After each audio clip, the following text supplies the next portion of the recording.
Selamat pagi bagi kita semua. Kami dari kelompok Persinas 5 akan mempresentasikan suku Batak. Toba.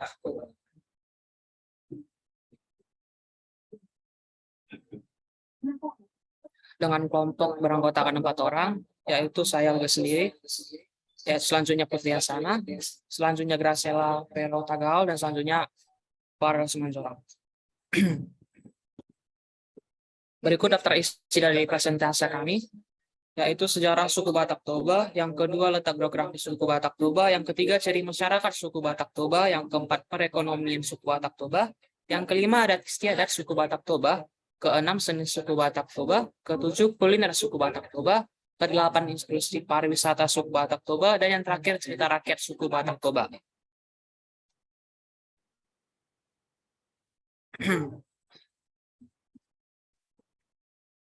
Selanjutnya adalah informan yang kami dapatkan pada tanggal hari Jumat, tanggal 9 September 2020, di mana kami melakukan wawancara dengan seorang ibu dengan nama Judy Elizabeth Borobultom, dengan biodata 67 Medan 211956, dengan pekerjaan sebagai pensiunan pada guru SMA 2 Tangerang, Banten. Selanjutnya adalah sejarah suku Batak Toba dibaca oleh Farel.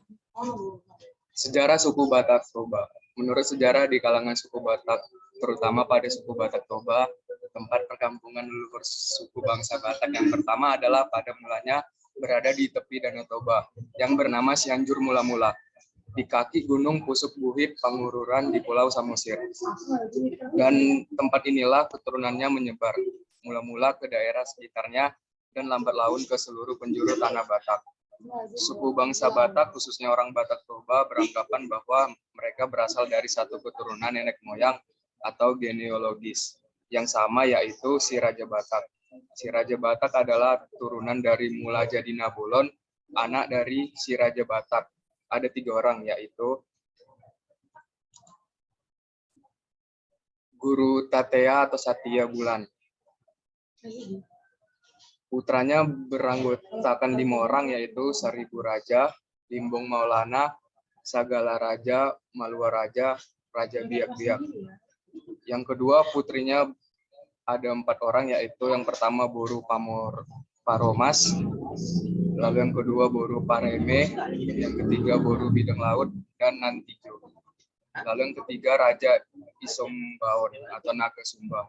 Memiliki 3 orang putra, yaitu Tuan Sori Mangaraja, yang kedua Raja Asiasi, yang ketiga Sangkar Somalida. Selama beberapa abad lamanya, pergaulan mereka dengan suku-suku bangsa Indonesia lainnya sangat terbatas, sehingga di kemudian hari terdapat keanekaragaman dalam suku bangsa Batak tersebut. Orang Batak tidak pernah mengatakan dirinya dengan kata suku Batak, akan tetapi selalu mengatakan bahwa dirinya adalah bangsa Batak. Hal ini dikarenakan orang Batak mempunyai daerah yang disebut Tanah Batak, bahasa Batak, tulisan atau huruf, serta budaya Batak yang mempunyai ciri khas tersendiri. Lalu yang kedua, letak geografi suku Batak Toba. Sumatera bagian utara merupakan provinsi yang terdiri atas dataran tinggi dan dataran rendah. Pada bagian tengah dari utara ke selatan terdapat pegunungan Bukit Barisan. Wilayah ini dikenal dengan daerah asal kediaman suku Batak yang terdiri dari beberapa etnis. Lokasi yang didiami yakni daerah dataran tinggi Tanah Karo, daerah Langkat Hulu, wilayah Deli Hulu, daerah Serdang Hulu, daerah Simalungun, wilayah Toba, kemudian Mandailing, dan Tapanuli bagian tengah. Masyarakat Batak Toba merupakan kelompok masyarakat yang tinggal di sekitaran Danau Toba. Namun setelah terjadinya pemekaran wilayah serta hubungan sosial, masyarakat Toba menyebar di beberapa wilayah, yaitu yang pertama Kabupaten Tapanuli Utara. Kabupaten Tapanuli Utara adalah kabupaten yang berada di Provinsi Sumatera bagian utara, yang beribu kotakan Tarutung. Penduduk yang mendiami wilayah Tapanuli Utara tahun 2018 adalah 299.881 jiwa. Mayoritas penduduk adalah suku Batak Toba. Kabupaten ini secara geografis berada pada titik koordinat 1920 sampai 2 derajat 41 di lintang utara dan 98 derajat 5 sampai 99 derajat 16 di bujur timur. Wilayah yang dimiliki adalah kurang lebih 3.831 km kuadrat dengan perairan seluas 3.793,71 km kuadrat ditambah dengan perairan Danau Toba seluas 6,60 km kuadrat. Yang kedua, Kabupaten Humbang Hasudutan. Kabupaten Humbang Hasudutan yang beribukotakan Dolok Sanggul merupakan kabupaten yang berada di Sumatera Utara dengan jumlah penduduk sekitar 100.086.694 jiwa di tahun 2017. Kabupaten Humbang Hasudutan secara geografis berada di antara 2 derajat 13 sampai 2028 lintang utara dan 98 derajat 10 sampai 98.957 bujur timur dan berada pada ketinggian 330 sampai 2075 meter di atas permukaan laut. Luas kabupaten ini adalah 251.765,93 hektar atau 3,51% dari luas Provinsi Sumatera Utara. Yang ketiga adalah Kabupaten Toba. Kabupaten Toba merupakan salah satu kabupaten yang terletak di Sumatera Utara, yang ibu kotanya terletak di Balige. Sebelumnya kabupaten ini bernama Toba Samosir, namun mengalami perubahan nama menjadi Kabupaten Toba yang telah disahkan melalui PP atau Peraturan Pemerintah Nomor 14 Tahun 2020 dan ditandatangani Bapak Presiden Joko Widodo tanggal 26 Februari tahun 2020. Luas wilayah Kabupaten Toba adalah 2.021,80 km kuadrat. Luas ini merupakan 3,19% dari luas total Sumatera Utara. Kabupaten Toba berada pada 2003 sampai 2 derajat 40 lintang utara dan 98 derajat 56 sampai 99 derajat 40 bujur timur. Dataran tinggi Kabupaten Toba berada di ketinggian 900 sampai 2.200 meter di atas permukaan laut. Jumlah penduduk per tahun 2016 sebanyak 180.694 jiwa. Yang keempat ada Kabupaten Samosir. Kabupaten Samosir adalah salah satu-satunya kabupaten yang berada di Pulau Samosir dengan ibu kota Pangururan. Kabupaten Samosir berada pada 20 derajat 24, 20, 25 lintang utara dan 9.809 21 sampai 990 derajat 55 bujur timur dan memiliki luas wilayah sebesar 2069,5 km dengan jumlah penduduk di tahun 2018 sebanyak 144.096 jiwa. Lalu yang kelima ada Kabupaten Dairi. Kabupaten Dairi adalah salah satu kabupaten yang terletak di Sumatera Utara yang beribukotakan Sidikalang. Berdasarkan proyeksi penduduk pada pertengahan tahun 2014, jumlah penduduk Kabupaten Dairi sebanyak 279,90 jiwa. Daerah ini memiliki luas wilayah sebesar 100.091.625 hektar, yaitu sebesar 2,68% dari luas Sumatera Utara yang terletak di bagian barat laut Sumatera Utara.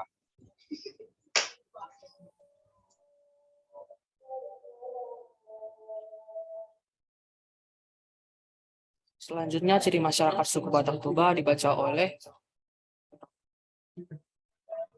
3 ciri masyarakat suku Batak Toba. Pertama, identik dengan pesta. Pesta bagi adat Batak adalah sebagai wujud menghormati perjalanan hidup manusia mulai dari lahir, berkeluarga, hingga meninggal. Beberapa pesta yang biasanya dilakukan oleh etnis Batak adalah pesta Saur Matua, pesta perkawinan, dan lain-lain. Kedua, berwatak keras dan tegas. Salah satu nilai positif dari orang Batak adalah wataknya yang keras kuat baja. Bila sudah percaya terhadap sesuatu, maka akan sulit untuk tergoda. Inilah salah satu alasan mengapa banyak suku Batak yang berprofesi sebagai pengacara. Ketiga, santun yang dalam berbicara. Meski memiliki logat yang mungkin terdengar kasar, suku Batak berpegang teguh pada dahlian Natolu yang mengatur suku Batak dalam berinteraksi dengan lingkungan. Apalagi terhadap sosok yang lebih tua, pantang sekali untuk menyebut nama. Keempat, pekerja keras. Suku Batak juga terkenal sebagai pekerja keras, gigih, dan ulet. Mereka tidak peduli terhadap omongan orang lain. Mereka juga tidak memandang gengsi. Kelima, wanita tangguh. Gadis Batak dikenal tangguh dan pejuang. Mereka tidak segan-segan melakukan pekerjaan demi menghidupi keluarga. Keenam, menjunjung tinggi nama keluarga atau marga, karena ini akan menjadi penanda asal silsilah keluarga. Keempat, perekonomian suku Batak Toba. Mata pencaharian hidup sebagian besar masyarakat Toba bercocok tanam di irigasi dan ladang. Suku Batak masih menggarap tanahnya menurut adat kuno. Lahan didapat dari pembagian yang didasarkan marga. Setiap keluarga mendapat tanah. Selain tanah ulayat ataupun tanah yang dimiliki perseorangan, peternakan juga salah satu mata pencarian suku Batak, antara lain peternakan kerbau, sapi, babi, kambing, ayam, dan bebek. Penangkapan ikan dilakukan sebagian penduduk di sekitar Danau Toba. Sektor kerajinan juga berkembang, misalnya tenun, anyaman rotan, ukiran kayu, tembikar, yang ada kaitannya dengan pariwisata.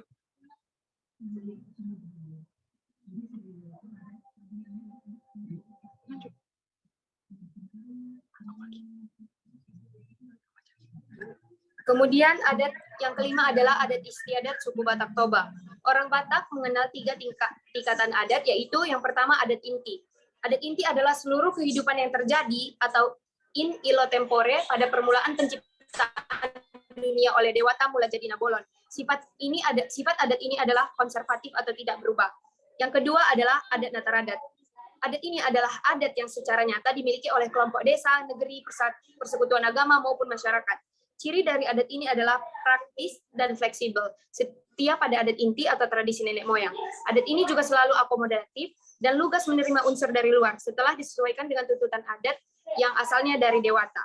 Yang ketiga adalah adat Nayadaton, yaitu segala adat yang sama sekali, baru dan menolak adat inti, dan adat Nataradat. Adat Nadiadatkan ini merupakan adat yang menolak kepercayaan hubungan antara adat dengan Tuhan. Bahkan merupakan konsep agama baru atau Kristen, Islam, dan lain-lain yang dipandang sebagai adat, yang justru bertentangan dengan agama asli Batak atau tradisi nenek moyang atau Sinaga 1983. Berdasarkan ketiga tingkatan adat tersebut, adat yang sekarang dilakoni oleh orang Batak adalah adat tingkat kedua. Namun di beberapa bagian kelompok Batak sudah mendekati tingkat ketiga meskipun ini terjadi sadar atau tidak sadar dilakukan. Next slide. Sebelumnya, mari kita membahas kepercayaan agama dari Batak Toba. Sebelum masuknya pengaruh agama Hindu, Islam, dan Kristen ke tanah Batak, orang Batak pada mulanya belum mengenal nama dan istilah dewa-dewa kepercayaan orang Batak dahulu atau Batak kuno. Kepercayaan kepada arwah leluhur serta kepercayaan kepada benda mati merupakan kepercayaan oleh orang Batak dahulu atau Batak kuno. Misalnya, kepercayaan kepada gunung, pohon, batu, dan lain-lain yang kalau dianggap keramat dijadikan tempat yang sakral atau sebagai tempat sembahan. Orang Batak percaya kepada arwah leluhur yang dapat menyebabkan beberapa penyakit atau malapetaka kepada manusia. Penghormatan dan penyembahan dilakukan kepada arwah leluhur akan mendatangkan keselamatan, kesejahteraan bagi orang tersebut maupun pada keturunan. Kuasa-kuasa inilah yang paling ditakuti oleh dalam kehidupan orang Batak di dunia ini dan yang sangat dekat sekali dengan aktivitas manusia. Next slide.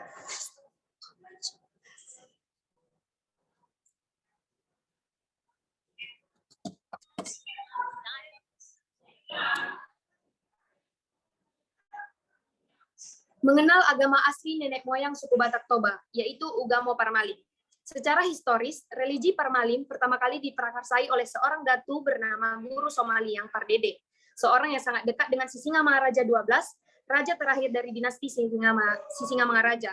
Ajaran ini dijalankan oleh para pengikut Sisingamangaraja, khususnya oleh dua orang pemimpin perangnya, yaitu Guru Somaliang dan Raja Mulyana Ipospos, dengan tujuan untuk melindungi kepercayaan dan kebudayaan tradisional Batak Toba dari pengaruh Kristen, Islam, dan kolonialis Belanda. Parmalim atau Malim adalah warga penganut atau penghayat sistem religius atau agama Batak asli. Meyakini Tuhan yaitu Mula Jadi Nabolon, ini telah lebih dahulu dianut oleh masyarakat Batak Toba jauh sebelum masuknya agama Islam, Kristen, dan Katolik. Munculnya aliran Malim tidak terlepas dari konteks sosial, ekonomi, dan politik yang berkembang pada saat itu, yang kemudian menjadikan agama ini sebagai respon atas fenomena tersebut. Ugama Malim adalah agama asli lokal di kalangan masyarakat Batak Toba. Umumnya penganut Ugama Malim adalah masyarakat Batak yang berdomisili di Kabupaten Toba Samosir, Tapanuli Utara, juga di daerah lain seperti Kabupaten Simalungun, Kabupaten Dairi, Kabupaten Tapanuli Tengah.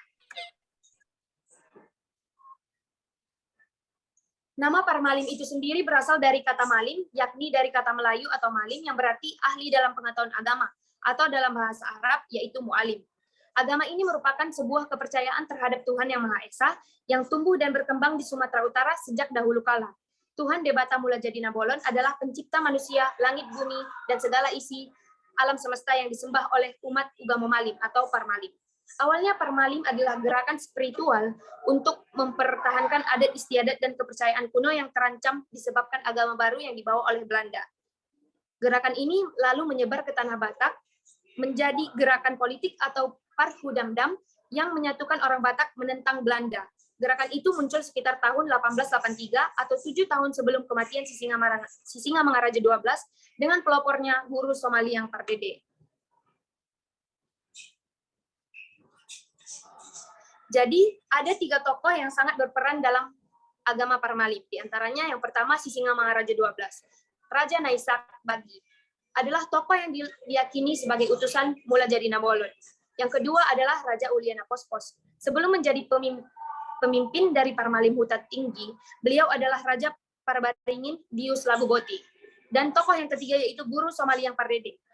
Guru Somaliang Pardede adalah tokoh karismatik. Beliau sebagai tokoh spiritual, politik ahli strategis, dan juga beliau selalu nekat melakukan sebuah aksi perorganisasian Hamalimon. Oleh sebab itu, Sisingamangaraja XII lebih mempercayainya sebagai penasehat perang. Dan kemudian Siloan Nabolon dipercayai sebagai penguasa dunia makhluk halus. Di dalam hubungannya dengan roh atau jiwa, para penganutnya mempercayai 3 konsep. Jadi, ada 3 konsep yang dipercayai oleh agama Parmalim. Yang pertama, Tondi, yaitu jiwa atau roh. Yang kedua, Sahala, yakni jiwa atau roh kekuatan yang dimiliki oleh seseorang. Yang ketiga, yaitu Begu, yaitu tondinya orang yang sudah mati atau meninggal. Kesimpulan tentang agama Parmalim, di mana Tuhan dari agama ini adalah Mula Jadi Nabolon, yang antara lainnya adalah Tuhan yang Maha Besar, tempat semua makhluk berasal. Tempat ibadah mereka adalah Balai Parpitaan dan Balai Partonggoan. Kitab sucinya adalah Tumbaga Holing. Pembawa agamanya atau tokoh spiritualnya yaitu Raja Uti.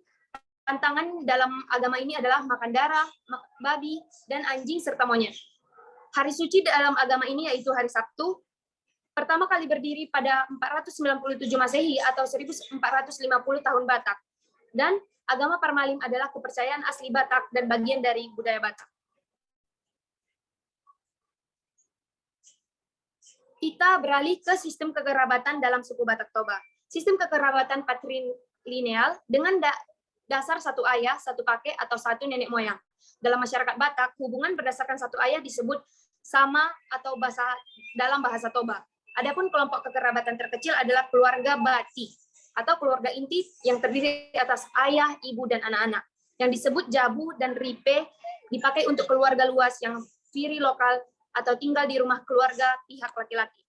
Dalam masyarakat Batak, banyak pasangan yang sudah kawin tetap tinggal bersama kedua orang tuanya. Dalam gambar kita dapat melihat bagaimana silsilah dari sistem kekerabatan patrilineal.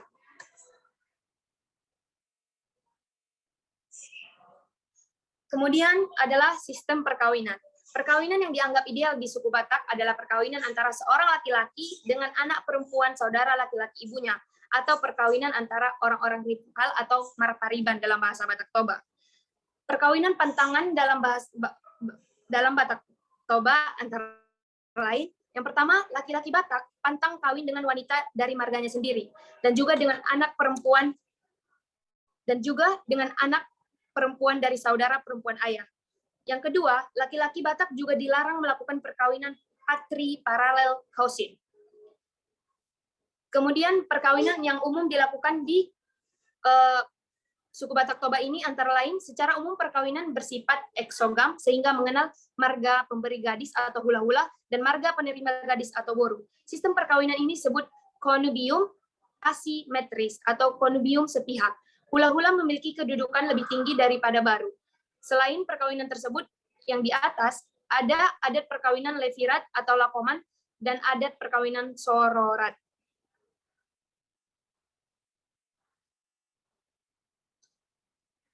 Mari kita membahas seni suku Batak Toba. Yang pertama adalah seni bangunan. Rumah adat Batak disebut rumah atau jabu dalam bahasa Batak Toba, merupakan kombinasi seni pahat ular serta kerajinan. Rumah akronim Riri di Uhum Adat yang artinya sumber hukum adat dan sumber pendidikan masyarakat Batak. Rumah berbentuk panggung yang terdiri atas tiang rumah yang berupa kayu bulat. Tiang yang paling besar disebut tiang persuhi. Tiang-tiang tersebut berdiri di tiap sudut di atas batu sebagai pondasi, yang disebut batu persuhi. Bagian badan terbuat dari papan tebal sebagai dinding muka belakang, kanan dan kiri dinding muka belakang penuh ukiran cicak. Atap sebelah barat dan timur menjulang ke atas dan dipasang tanduk kerbau sebagai lambang pengharapan.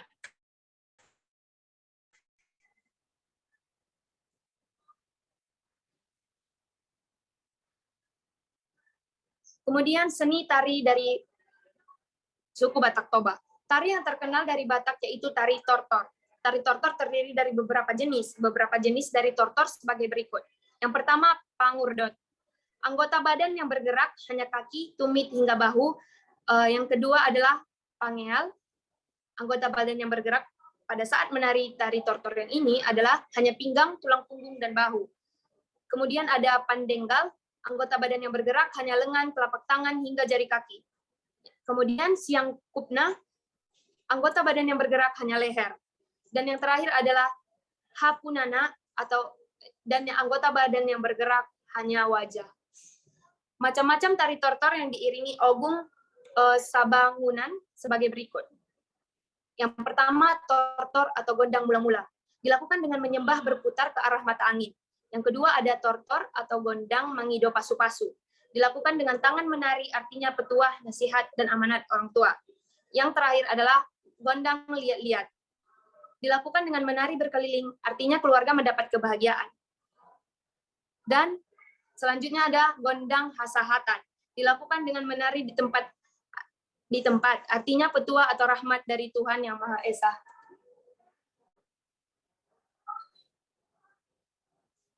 Kemudian ada seni kerajinan dalam suku Batak Toba. Yang pertama ada ulos. Ulos, pinuncaan merupakan ulos besar ataupun induknya ulos. Dipakai oleh raja-raja dalam acara adat, dipakai rakyat biasa pada pesta perkawinan, bisa juga diberikan oleh orang tua pengantin perempuan kepada orang tua pihak pria pada acara pernikahan. Kemudian ada ulos rujat. Biasanya hanya dimiliki oleh orang yang berstatus tinggi dan hanya digunakan pada acara khusus. Dan yang ketiga ada ulos antak-antak. Dipakai sebagai selendang seorang tua untuk melayat. Bisa juga dipakai sebagai kain yang dililit pada waktu acara manortor. Dan yang terakhir ada ulos sadum dengan warna ceria untuk dipakai pada suasana bahagia. Kadang ulos ini sering dijadikan kenangan dan dibuat menjadi hiasan dinding di rumah-rumah orang yang menganut suku Batak Toba. Kemudian kita beralih ke seni musik dalam suku Batak Toba. Batak Toba adalah salah satu etnis atau suku yang tidak bisa dilepaskan dari musik. Dalam kegiatan adat maupun ritual keagamaan, musik selalu dilibatkan dalam acara tersebut. Hal ini tampak pada gondang sabangunan, tulis Henry Spiller dalam gamelan. Dalam bukunya yaitu The Traditional Sound of Indonesia. orkes tradisional dari Batak Toba yang biasa dimainkan untuk mengiringi tarian seremonial tortor atau yang dikenal dalam istilah lokal sebagai adat di Gondang Dohot Tortor. Gondang Sapa Penghunan terdiri dari 5 taganing atau gendang yang punya peran melodis. 1 gondang atau gendang besar penentu ritme, 3-4 ogung atau gong sebagai pembentuk ritme konstan, ada 1 hesek atau perkusi, biasanya botol kosong atau lempengan besi yang dipukul untuk membantu irama, dan ada serune bolon sebagai alat musik tiup. Dalam Gondang Sapa Penghunan, terdapat sekelompok alat musik gendang yang khas, yakni taganing dan gondang, bahkan odak. Ketiganya digantung di atas balok atau rak kayu. Beberapa musisi menyebut taganing sebagai kelompok 7 drum yang terdiri dari 5 taganing, ditambah gordang dan odak. Gordang dan odak sebenarnya 2 instrumen yang terpisah dan secara fungsi berbeda, namun odak selalu dapat diganti dengan gondang atau taganing.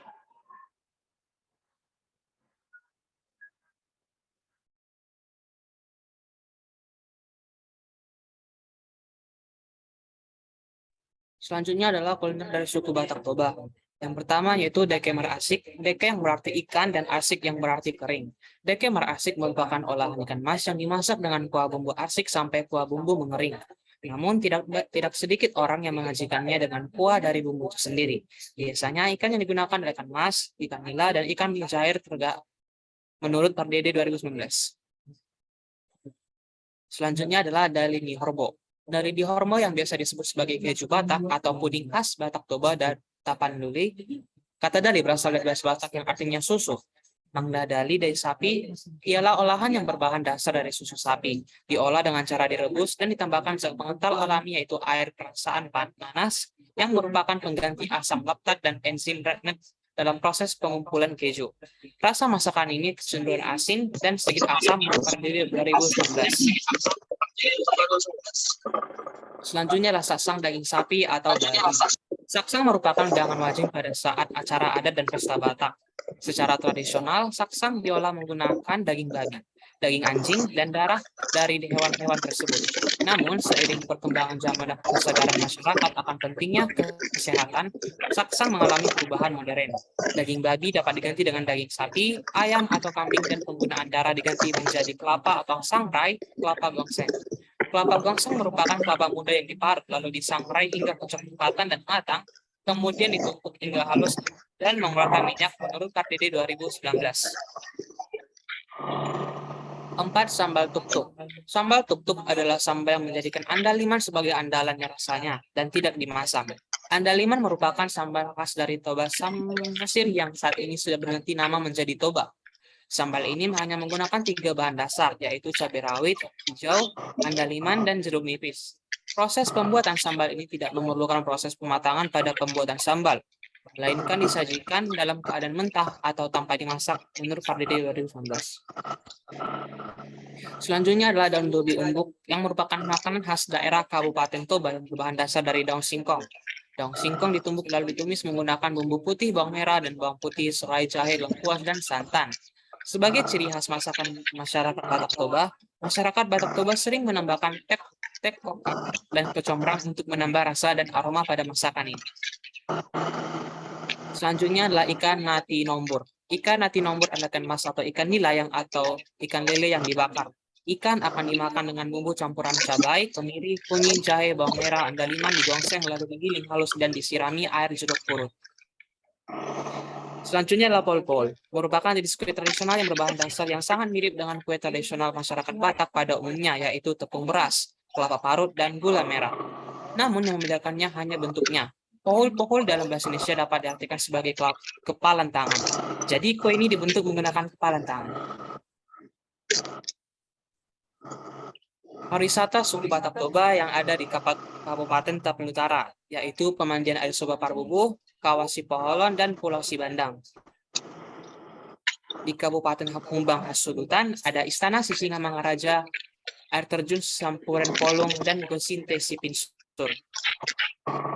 Di Kabupaten Toba Samosir ada Bukit Pahoda, Pantai Bulbul, dan Museum TB Silalahi. Di Kabupaten Samosir juga ada kuburan Sidabutar, Sigale-gale, dan Pusuk Buhit. Cerita rakyat Batak Toba tentang terjadinya Danau Toba dan Pulau Samosir, di mana suku Batak Toba ini berkisah tentang keberadaan seorang pemuda bernama Toba yang kemudian menikah dengan seorang putri dari Kayangan. Toba akhirnya memiliki anak dan diberi nama Samosir. Pada suatu ketika, Samosir diminta oleh ibunya untuk mengantarkan makanan kepada ayahnya di ladang, dan di perjalanan Samosir masa lapar dan memakan titipan makanan ibunya hingga habis hingga tertersisa tulang saja. Toba pun marah dan memakinya anaknya dengan sebutan ikan. Ibunya melihat Samosir menangis dan akhirnya murka karena Toba melanggar perjanjiannya. Wanita tersebut pun kemudian memutuskan untuk kembali ke Kayangan dan Toba minta maaf namun tak digubris sama sekali. Setelahnya hujan turun dan begitu lebat dan sehingga terbentuklah Danau Toba yang terbesar di Asia Tenggara dan pulaunya diberi Pulau Samosir, di mana selepas kepergian wanita itu, tiba-tiba hujan turun begitu lebat sehingga terbentuklah danau terbesar di Asia Tenggara yang kelak diberi Danau Toba dan sebuah pulau di tengahnya diberi nama Pulau Samosir. Selanjutnya adalah legenda Si Gale-Gale. Si Gale-Gale diambil dari nama anak raja di Pulau Samosir, Manggale, anak dari Raja Rahat. Raja Rahat merupakan raja yang sangat dihormati oleh rakyat Samosir. Ia dicintai karena sifatnya yang bijaksana. Namun hanya ia tinggal berdua bersama anaknya Manggale. Itu karena istrinya dari sang raja meninggal lebih dahulu. Karena itulah ia sangat mencintai anaknya. Pada suatu hari, salah satu prajurit raja memberikan sebuah kabar bahwa di perbatasan banyak berkumpul prajurit dari negeri sebelah untuk berperang. Tujuan mereka untuk mengambil alih sumber daya dari Raja Rahat. Sehingga ia memanggil prajurit terbaiknya, penasihat dan Manggale sebagai panglima pada saat Manggale membawa prajurit terbaiknya untuk berperang. Perasaan seorang ayah mulai muncul. Ia takut anaknya tidak akan pulang. Kegelisahan itu pun terjawab saat prajuritnya pulang usai berperang. Namun sialnya Manggale tidak bersama mereka. Manggale terbunuh demi melindungi prajuritnya. Mendengar kabar itu, Raja sangat sedih dan jatuh sakit. Selama Raja Rahat sakit, banyak datu-datu pun berusaha menyembuhkan sang raja, namun tidak ada yang bisa menyembuhkan sang raja.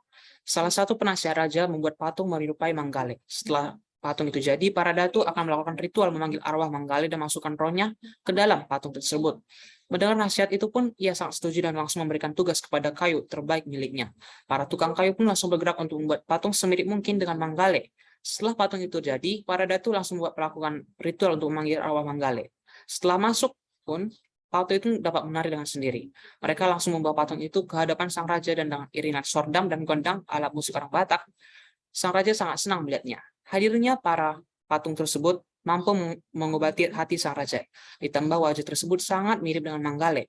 Dan pada saat itu, raja menari tarian tortor bersama patung itu. Bukan hanya raja, para rakyat melihat pun menari sebagai bentuk sukacita. Berikut kami tampilkan sedikit dari tortor dari Batak Toba.